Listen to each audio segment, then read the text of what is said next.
Hello, everyone. Let me see who's here early this morning. We've got Marie Thomas. How you doing? Donna Lynn, Anna Mae Foley. I got my crew here. Got my peeps. Maria is it Caso? Down in sunny Florida. I love Florida. Linda Lundgren, looking forward to Dr. Amen. Jeanette coming to us as usual from Lisbon, North Dakota. Laurette Axley from Bartlett, Tennessee. Tammy Lewis, Rebecca Franick, Ellen Biner. So it's good to have all of you here. Olivia, you're joining us from Alabama. So listen, you guys, it's Thursday. It is June 11th. And you know how I always look up what national holidays are being observed today. I always get a kick out of this. I don't know how these things get on the list. Are you ready? June 11th is National Corn on the Cob Day. We actually had corn on the cob last night. It was lovely enough here in the East, warm enough that we could eat outside and do a big barbecue. It's also National German Chocolate Cake Day. You can go ahead and eat it, but you might have stress afterwards, right? Therefore, I picked my favorite holiday for June 11th, and it is National Making Life Beautiful Day. I don't know how these things get on the list. I really don't, but I love that one. Don't you? National Making Life Beautiful Day. And I think part of making our lives beautiful is being able to navigate the ups and downs and being able to manage our stress and our anxiety. We've been talking about this all week with some wonderful experts since June is National Alzheimer's and also Brain Health Awareness Month. I think I can collectively say, for all of us, I think that we want to learn more about how to manage our anxiety and especially how to protect our brains and thus our cognitive thinking, because we really want to retain our cognitive thinking. So today, I thought we'd spend a little bit more time learning about our brain and how it functions and how we can protect it. And I am going to share with you an amazing guest today. I'm so excited that we have him here. So here, the Washington Post wrote about Dr. Daniel Amen, that by almost any measure, Dr. Daniel Amen is the most popular psychiatrist in America. He's an award-winning brain imaging researcher, a professor, a brain health expert. He is the founder of the Amen Clinics. Those clinics, I think there's 7 of them across the country. They see over 7,000 patient visits each month. I don't know if you've ever seen any of his PBS shows. I've loved his PBS shows on the brain, but they've been watched by millions of people. And he is also a #1 New York Times bestselling author. And look, I've got a bunch of his Change Your Brain, Change Your Life. Where is that one? Change Your Brain, Change Your Life. These are books I've read that I've loved, that I've learned so much from. We've also got Change Your Brain, Change Your Body, and Making a Good Brain Great. Use your brain to change your age. How about this one? The Power of the Female Brain. Oh, I love this one. Feel Better Fast and Make It Last. I mean, he's just got so many great ones. I obviously like Change Your Brain, Change Your Life, because this is my second copy. And this is his newest book. It is The End of Mental Illness, How Neuroscience is Transforming Psychiatry and Helping to Prevent or Reverse Anxiety, Depression, Bipolar, ADHD, Addictions, PTSD, Psychosis, and more. But Dr. Amen really just believes, and he's so right, that brain health is just central to our entire health and well-being and our success and our happiness. So he's really dedicated to helping people have better brains and thus better lives. So let's welcome Dr. Amen. Hi, I'm so happy we have you here. Hi, Joan. Thank you so much for having me. What a joy to be with you. And I got to tell you guys, I sent an email to him and like 5 seconds later, he answered me. Yes. Oh, come on. That was so cool. Listen, I want people to understand, because we've been learning more. All of us have been learning more just how much our brain controls our life and our happiness and everything. I love that you write this. It is your brain that determines whether your belly bulges over your belt buckle or your waistline is trim and toned, whether you wake up feeling energetic or groggy. That depends on your brain. When you head to the kitchen for breakfast, it's your brain that determines whether you go for the leftover pizza or the low-fat yogurt and fruit. Your brain controls whether you hit the gym or sit at your computer and check your Facebook page. And that really kind of says it. I mean, I loved the way you put that into real terms. So help us understand how our brain does control our life, from the time when particularly from the time we're in our 30s, which I guess is when it's fully matured. That could explain for a lot of dumb things you did as a teen. But particularly when you get into your 50s and 60s and beyond, because a lot of the audience here, is over, 45 or so. So your brain's involved in everything you do, how you think, how you feel, how you act, how you get along with other people. It's the organ of loving, learning, and behaving. And when it works right, you work right. And when it doesn't, you have trouble in your life. And as a psychiatrist, when I did my psychiatric training at the Walter Reed Army Medical Center, we just got nothing about brain imaging, brain health. And over the last 40 years, what I've been attempting to do is just turn the discussion away from mental illness to brain health, because what I've learned is get your brain right and your mind will follow. That we're going to end mental illness by creating this revolution in brain health. So when you invited me, of course I had to say yes, because we're looking to create a revolution. And is it the neuroscience? Is it that brain imaging that's really making this incredible impact on understanding the brain in terms of mental illness and anxiety and everything? Well, certainly for me. So when I started looking at the brain about 30 years ago, it just changed everything. What I realized is depression is really not one thing.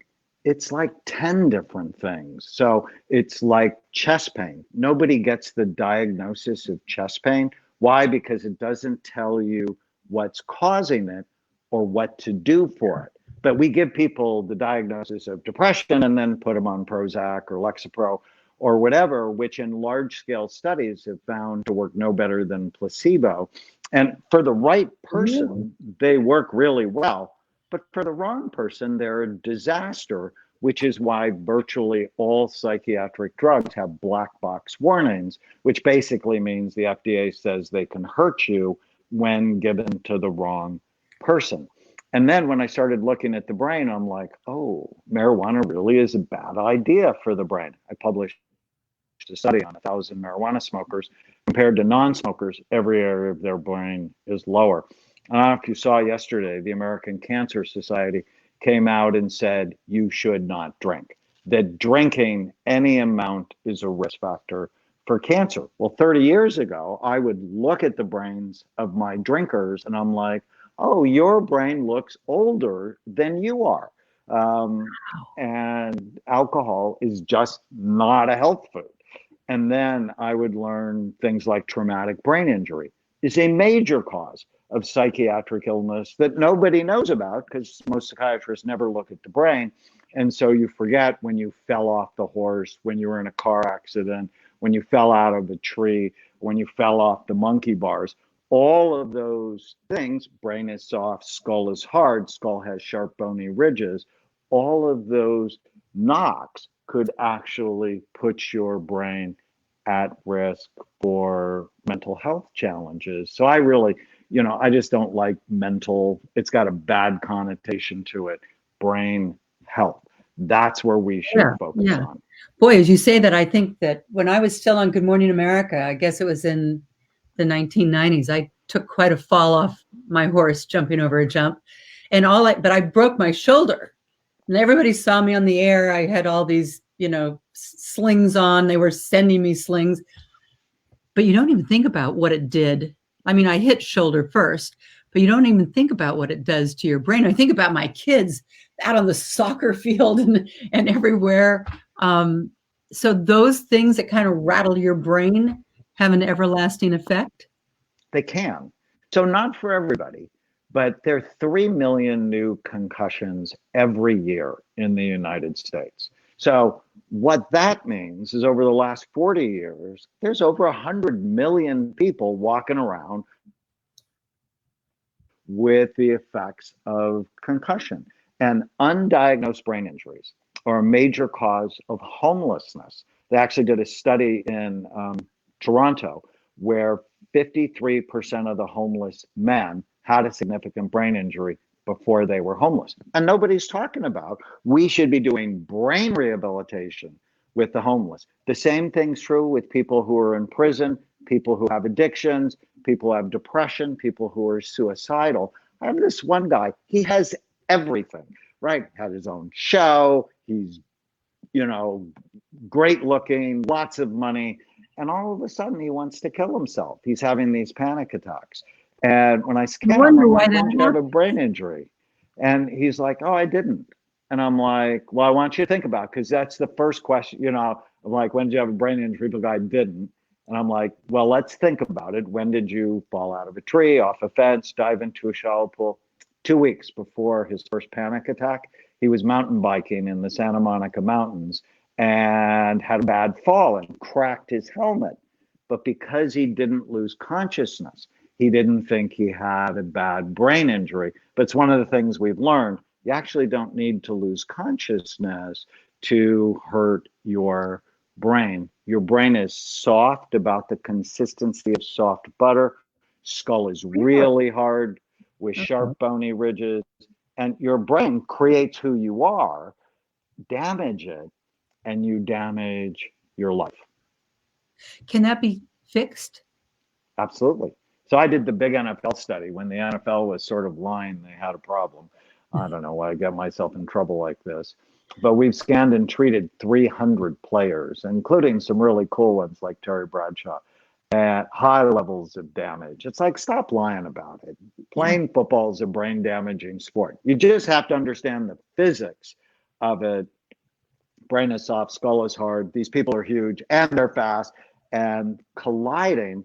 Helmets protect you against skull fractures. They do not protect you against brain injuries. And 4 times the level of depression, high percentage of cognitive problems. But when we put them on a rehabilitation program, 80% of our players got better, which we published in a scientific study. So shouldn't we be rehabilitating them all the time when they're playing, right? And if kids are going to hit soccer balls with their head, well, shouldn't they do everything else right? Football's not going to go away. And I have a number of active players now, and they're all doing rehabilitation while they play, which, by the way, we should also do with firefighters, because firefighting is a brain damaging profession. The toxic exposure. So the smoke inhalation, the carbon monoxide, cyanide is terrible for them. And then they have a lot of falls because of the ladders, and they're exposed to chronic emotional trauma, right? You can't take a dead baby out of a burning car and have that not affect you for the rest of your life. And 90% of the firefighter brains we see are troubled. And well, so shouldn't we be rehabilitating them on a regular basis? They have twice the level of suicide as the general population. That's not okay. None of us should be okay with that. I'm doing a program. Shouldn't that be a standard of care kind of for firemen so that you don't have that increased level of suicide? It absolutely should be the standard of care. But, they're macho men for the most part. And it's like, I don't have a problem. Leave me alone. But when we change the discussion from mental health, which nobody wants to see a psychiatrist, I learned that. Nobody really wants to be labeled as defective or abnormal, but everybody wants a better brain. So what if mental health was brain health? It's the whole point behind the end of mental illness. And what firefighter wouldn't want to be cognitively optimized? Right? I mean, everybody listening to us today, they want a better brain. And so, well, what if that was possible? and then how do you do it? And how you do it is basically three things. It's you care. I call it brain envy. Freud was wrong. He was about 2.5 feet too low in the body.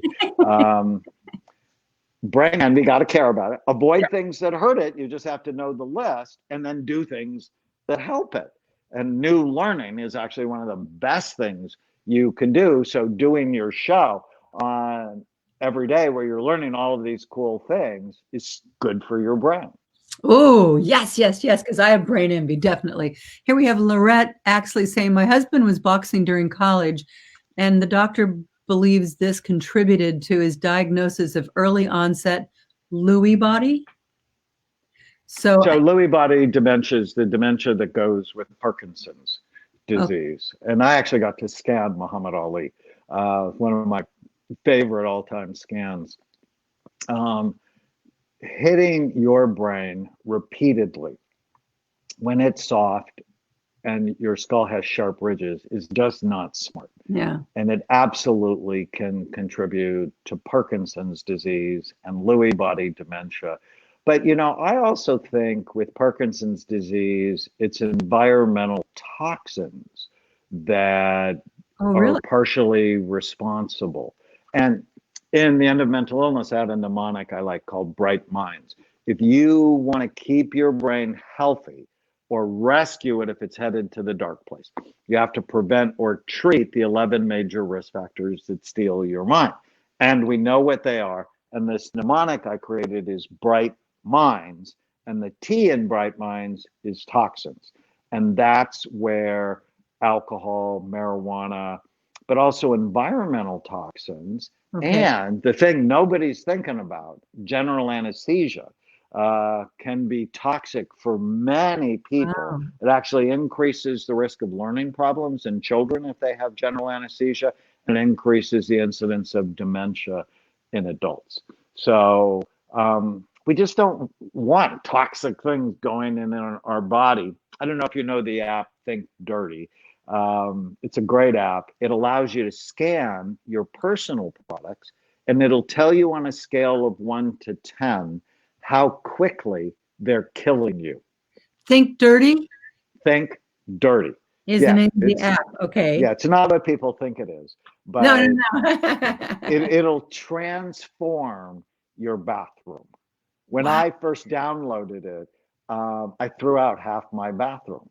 Oh, I'm going to do it. I'm going to download it the second we get off. Yeah, and then let me know. But it cost me a fair amount of money because my wife downloaded it too, and she threw out half of her makeup, because whatever goes on your body goes in your body and affects your body. And so just Barbasol. So on a scale of 1 to 10 of toxicity, it's a 9. And I've been using it, put it on my face every morning for 50 years. And so I switched to this thing called Kiss My Face, which is a 2. Now, why would I rather have a 2 than a 10? It's because I love myself. Yeah. I don't want to hurt myself. So doing the right thing is never because you should. It's always about love. And we have a bunch of... Get rid of the toxins. We have a number. What's the name of the app again? I'll say it again. It's called Think Dirty. We can all download it. I have a couple questions. Tammy Lewis asks, does PTSD affect the brain? Of course. Yeah, I published a huge study on 21,000 people looking at the difference between emotional trauma, PTSD, and physical trauma, traumatic brain injury. We could separate them with high levels of accuracy. And what we see with PTSD is your emotional brain gets turned on and it can't turn itself off.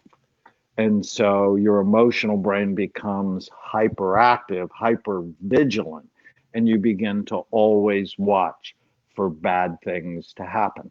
And so people who grow up, for example, in alcoholic homes, it resets their nervous system to be at a heightened level where they're always watching for something bad to happen. And this pandemic has, I call it pandemic squared. This pandemic has created another pandemic that's already here, which is a mental health pandemic or a brain health pandemic, where the incidence of anxiety, depression, PTSD, and addictions have just skyrocketed. The FDA came out and said they think there's going to be a shortage of Zoloft, one of the good antidepressants, because of this pandemic. So when the first day it happened for me was actually March 10th. I was supposed to be on the television show in New York, and they closed the studio. Yeah. The end of mental illness had just come out. And that night I wrote, mental hygiene is just as important as washing your hands. Yeah. We need to disinfect our thoughts to kill the ants, the automatic negative thoughts. Yeah, I love that. I remembered that. I remembered that from one of the other books you did, that to fight anxiety and especially depression, you need to learn how to kill ants. So ants, again, are automatic negative thoughts. And we actually know now they're actually a risk for dementia, that the more negative you are, the more likely you are to lose your mind. And I'm not a fan of positive thinking. I'm a fan of accurate thinking. And so the exercise, and in the new book, I have dozens of tiny habits, smallest thing you can do today that'll make the biggest difference, is whenever you feel sad or mad or nervous or out of control, write down what you're thinking. And then just ask yourself, is it true? Can you absolutely know if it's true? And then as part of it's a longer exercise, I actually want you to write that down and then turn it to the opposite. So it might be Tana, my wife, never listens to me. And I've had that thought and I've written it down. And then I'll write down the opposite. Tana does listen to me. And I'm like, oh, that's true. I mean, she's listened to all 14 of my public television specials, like repeatedly when I'm working on the scripts for them. But just because you have a thought has nothing to do with whether or not it's true. Yeah. Everybody. The brain is a sneaky organ. Yeah. People are responding. They love the idea of accurate thinking, and also the idea that we've needed to take care of our mental hygiene as well. Disinfecting your thoughts. Love that. This is that they're now curious because I've had all of these books. They're saying, what's a good first book to buy? I'll let you answer that. I loved Memory Rescue. I loved Change Your Brain, Change Your Life. But this I'm in love with all of them. But I think the end of mental illness, if you have struggled with ADD, anxiety, depression, addiction, or you love someone who has, that this is really a great book. And it's comprehensive. There's one of my favorite chapters is food made insanely simple. And I actually talk about the connection between what you eat and brain health, mental health. There's another chapter on mind medicine versus nutraceuticals. I was trained very classically in that you have 5 of these 8 symptoms, you're depressed, take this drug. And, I've been doing this 40 years. That just didn't work out as well as I wanted it to. Plus, I don't want to get people dependent on medication. I want them to learn how to live lives that support their health. So diet matters, supplementation matters. Like 93% of us are low in omega-3 fatty acids. It's like taking fish oil or eating more fish. That's not hard, and it's good for your brain. So you were just talking about ADHD and everything, and Suzanne Powell is asking, what about ADHD, ODD, bipolar? How do they affect the brain? Well, of course, because your brain controls everything you do. And when I first started scanning people, there's actually an article from the National Institute of Health on ADD showed low blood flow to the front part of the brain. So when I started scanning people, I'm like, oh, that's the ADD pattern. And about a year into it, I went, no, there's 7 different types of ADD. And so I wrote a book, actually one of my best-selling books. It's called Healing ADD, where I talk about 7 different types. And so making diagnoses based on symptoms with no biological data doesn't make any sense to Yeah. me. And that's why what the imaging taught me is there's multiple types of autism, of bipolar disorder, of ADD. So yes, I want to know your symptoms. You came to see me. I'd like want to know how you're feeling and what you want better. But then I want to know what's going on in your brain because that gives me a roadmap to learn how to change it. Um, Mike Dow, Dr. Mike Dow was on yesterday, and he said you scanned his brain and that it really helped him to learn that. We were discussing before we came on, and we just had Lisa on, and she's written about this, that Lisa's brain was scanned by you. And she was really worried about her brain because of the fact that her mom and her grandmother both had Alzheimer's, which, is why she's become such a big Alzheimer's advocate. So tell us the good news between when you first scanned her brain and her recent brain scan. Yeah, no, she and I had known each other 10 years before I scanned her. And I kept nudging her. I'm like, with that family history, you want to know. And she's like, no, I don't want to know. And then she came, we scanned her, and her brain looked terrible for her age. And she's so smart and such a wonderful human being. But she got it. And she did everything I asked. And 10 years later, I scanned her last year. Her brain's fuller, fatter, healthier. Well, how exciting is that? That you could actually have Really a better exciting. brain 10 years from now. So just can you give us a few of the things that you said you got to start making these changes? Yeah, so it's these three things: care, and then stop doing anything that hurts it. So alcohol's not a health food. Being overweight is bad for you. I've actually published 2 studies. As your weight goes up, the actual physical size and function of your brain goes down, which should scare the fat off anyone. So getting physically healthy is critical. And then I'm a huge fan, multiple vitamin for all sorts of reasons, high dose, high quality fish oil, and some nutrients that increase brain function. I'm a big fan of ginkgo. And the reason that people go, oh, supplements don't work, is they look at single supplements and then they try to get them to fix a problem. Well, the brain, and I know you had the Alzheimer's Association person on, and they're working really hard to find what's the one medicine, and they're never going to find it because the brain doesn't get sick in one way. That's why you have to go after each of the risk factors. And that's what we did. So, Lisa, which of the risk factors do you have? Obviously, the G, genetics. Go after all of them. And then in that way, people get healthy. So, bright minds, just super quickly, B is blood flow, exercise, absolutely critical. R is retirement and aging, new learning. I is inflammation, omega-3 fatty acids to lower the inflammation. Genetics, head trauma, avoid it, repair it if it's not. T is toxins, avoid them. And I'm a huge fan of saunas, especially infrared saunas, because they help you sweat and get rid of the toxins. M is mental health, so you got to kill the ants.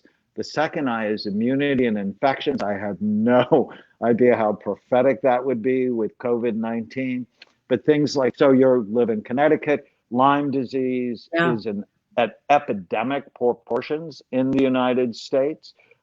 N is neurohormone disorders. I can't tell you the number of low testosterone teenage boys I see. It's stunning, and I think it's the toxins we put on our body. The D is diabetes, which is just, again, at epidemic proportions. That's why Americans are dying more of COVID-19 than we need to, because we're overweight and diabetic. And S is sleep. So if you can just do those simple things, and you don't have to do everything at once, just do one thing at a time. Each month I'm gonna add this new strategy. Like I'm gonna really work on getting 7 hours of sleep in June. So let's talk about that, because I've had a lot of people say that they're having trouble sleeping now during this pandemic. That they have bad dreams about the world ending and all that, like all the things, the stories you make up yourself in your own head. but it's also important because of what the brain goes through during the night, during sleep, right? Almost like the going through a car wash, so to speak, right? So sleep, how important is sleep? Oh, it's absolutely essential. It's why it made the top 11, because teenagers, for example, who just sleep one less hour than their peers have a higher incidence of depression and suicide. When you sleep, your brain cleans and washes itself, as you said. And people have sleep apnea, where they snore loudly, stop breathing at night, triples their risk of Alzheimer's disease. And we can actually see the damage on the scans. And so, sleep, just like the brain, you want to care about it. Stop doing things that hurt it, like reading your phone at night, because the blue light actually turns off melatonin Yeah. that will impair your sleep. Stop drinking alcohol. I mean, we know it's associated with cancer, but yes, it'll help you go to sleep, but then 3 hours later, because Yep. it's a diuretic, it's going to wake you up, and your brain rebounds to be more anxious in the morning. And so sleep hygiene. And then in the end of mental illness, I have dozens of these tiny habits. Before I go to bed at night, I say a prayer, and then I say to myself, what went well today?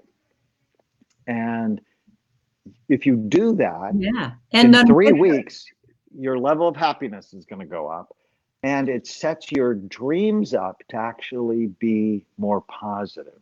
And really, so my mom and dad got COVID, as did my sister. uh, And then and my dad lost his life about a month ago.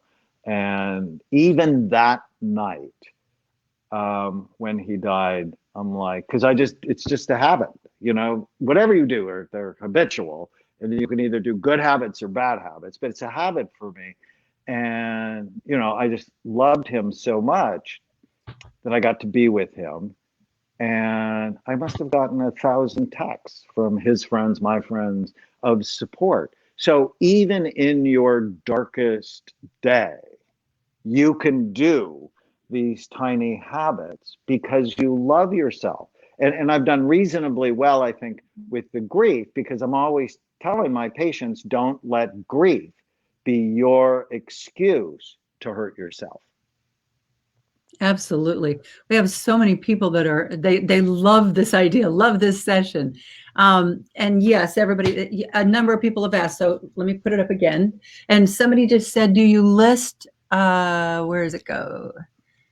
Do you list all these things in your book? Yes. I do. Yes, he does. And just doesn't list them, but then explains them and as to why they're the most important. Let me ask you a question, because after all the research and listening to you, when it comes to our brain and our brain declining, can you point to one thing? What affects it the most? Having it in your DNA, having a relative that had a brain problem, Alzheimer's, or simply aging, getting older, or environmental factors? It's those 11 risk factors. I mean, people go, what's the one thing I should do? And I have one tiny habit. If you only do one, it's as you go through your day, just ask yourself this one question. It takes 3 seconds. Is this good for my brain or bad for it? And if you can answer that question with accurate information and love of yourself, love of your family, love of why you're on the planet, you're going to just start making better decisions. But it's not one thing, right? It's those 11 risk factors. You want to make sure you're taking vitamin D because your immunity will be better. You want to stop hitting soccer balls with your head. And when you're older, you want to lift weights, because the thing that kills older people is frailty. You want to be strong. The stronger you are as you age, the less likely you are to get Alzheimer's disease. One fun fact is, if you're 80 and you walk 3 miles an hour, you can walk 3 miles an hour, you have a 90% chance you're going to live to 90. But if you're 80 and you can only walk a mile an hour, you have a 90% chance you are not going to live to 90. So I always say, walk like you're late. And during this pandemic, I do all of my meetings for Amen clinics walking. So, everybody's on Zoom and they're sitting, and I'm on Zoom and I'm walking. And you're walking. Right? And I'm walking and I'm trying to walk fast because I just want to keep my cardiovascular system healthy. So that's the B in Bright Minds. It's blood flow. You want to keep your blood vessels healthy because they nourish your brain. And I learned this when I was a medical student. My grandfather, who I was named after, who was my best friend, who was a candy maker. So I had a sweet tooth for a very long time. He had a heart attack and then he got depressed. And did you know that 60% of people who have a heart attack will develop a major depression within the next 18 months? Because there's a connection between the health of your heart and your blood vessels and the health of your brain. Here's a Marty Cullum says, my mother was a walker and she lived to 96. I mean, we've talked about that on this program, how important walking is. That probably said it to the point that they're all annoyed with me, but there's nothing that's going to create that neurogenesis better than exercise, cardio, and walking. But about the other part, the challenging your brain. I mean, people do crossword puzzles, jigsaw puzzles. They brush their teeth with the opposite hand. They learn something new is what we're told now. Learn a new language, learn a new instrument, learn something new. How important are those, and what do they contribute to brain health? So the R in Bright Minds is retirement and aging. When we stop learning, our brain actually starts dying. Mm-hmm. And so new learning is absolutely critical for you to stay young and healthy. I have a story in my book, Memory Rescue, of Jim Carroll, who would actually be a hysterical guest for you, but he's a mentalist and he's a memory athlete. And we'll pass out 2,000 tickets in an event, and on it is a movie and a 12-digit number. People will read the 12-digit number, he'll tell them the movie. It's really fascinating what he can do. And he started when he was 49. And this was his secret. He started memorizing all the zip codes in the United States while he was exercising. So new learning with exercising. So if you're going to learn, so say you're on one of the language apps, do it while you're walking, and that will actually help to solidify the information. People who are in jobs that require lifelong learning stay cognitively healthier longer. I mean, it's a major principle to brain health. It's interesting. I remember once learning that doing classes like step classes or aerobics classes where an instructor is telling you what to do and you're moving, your brain is hearing the instruction, and then your brain has to tell your body to do that move, that's better than just plain walking. And as I do a hip hop class sometimes. I mean, the gym's closed now, but I go to this hip hop class on Sundays, and almost every woman in that class and the one guy that's in the class, a friend of mine, Gary Brandt, will all tell you the same thing. We all go to that class because it's so hard to follow this young guy saying, 1, 2, 3, 4, do this, go that way. We all go there for our brain, not for the exercise. But it's both. I mean, how cool. My favorite exercise is table tennis.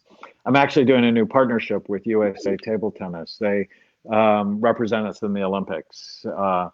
Because with table tennis, you have to get your eyes, your hands, and your feet all to work together while you think about this spin on the ball. So it's a coordination exercise, which actually works a very important part of the brain called the cerebellum in the back bottom part of the brain.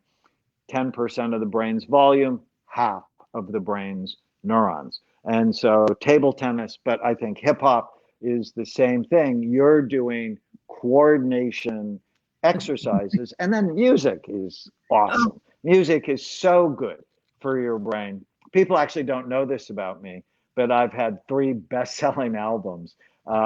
Feel Better Fast and Make It Last, Music for Bright Minds, The Brain Warrior's Way was Billboard's New Age Artist of the Year, was #6 last year, because I love music to enhance brain function. Right. So we actually create music to help you sleep, music to help you focus, music to help you relax, music to help you feel better.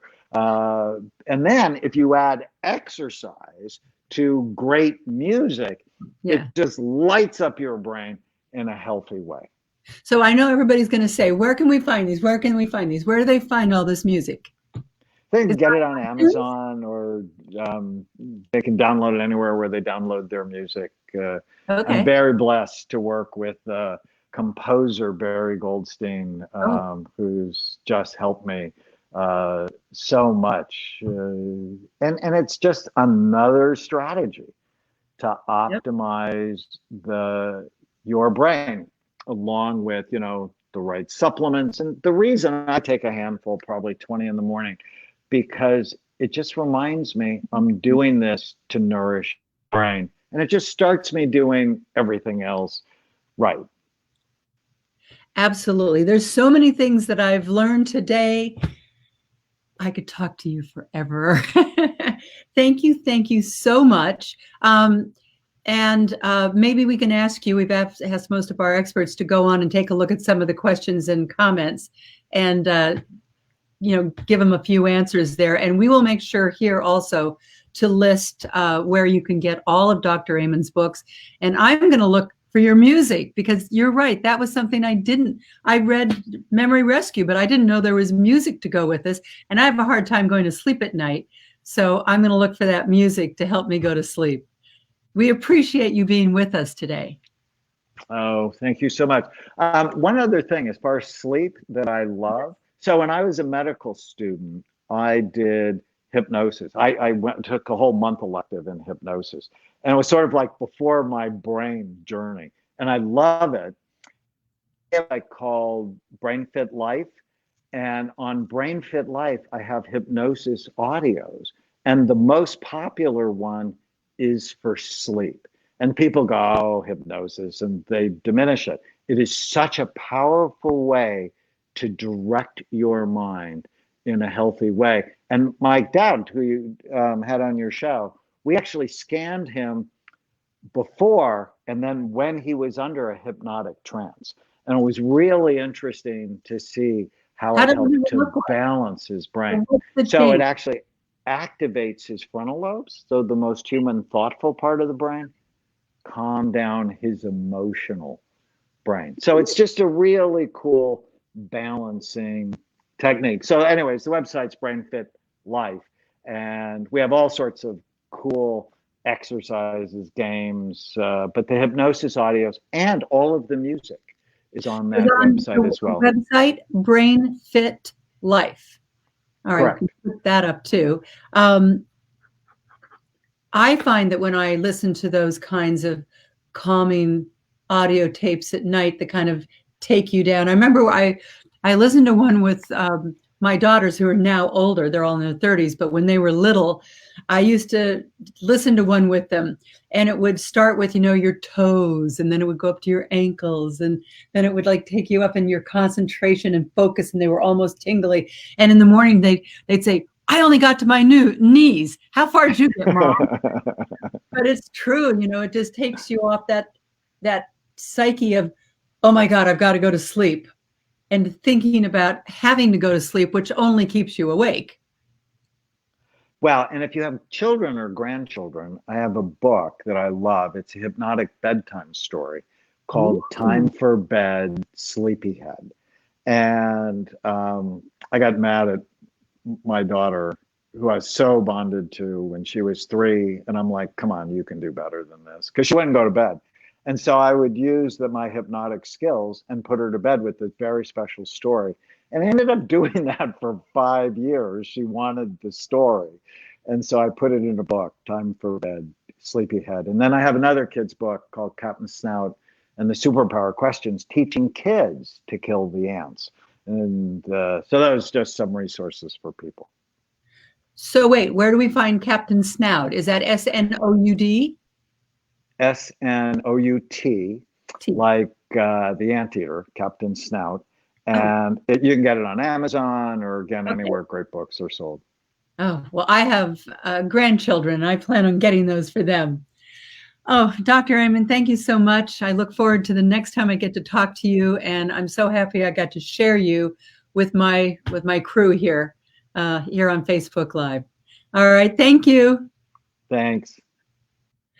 All right, everyone, it's Thursday. Don't you love all these? This is this is my high. My high is having experts on that you just learn so much from. And, I don't know if you noticed, but I was taking a lot of notes. And I've got even as many books as I have of his. I've got some more I'm going to get, a few more vitamins. I'm going to download that app, Think Dirty, but this is a good Think Dirty. So I'm relishing all of the information that we got today. All right, tomorrow I'm going to have Robin McGraw on. If you don't know Robin McGraw, I'm sure you know her husband, Dr. Phil.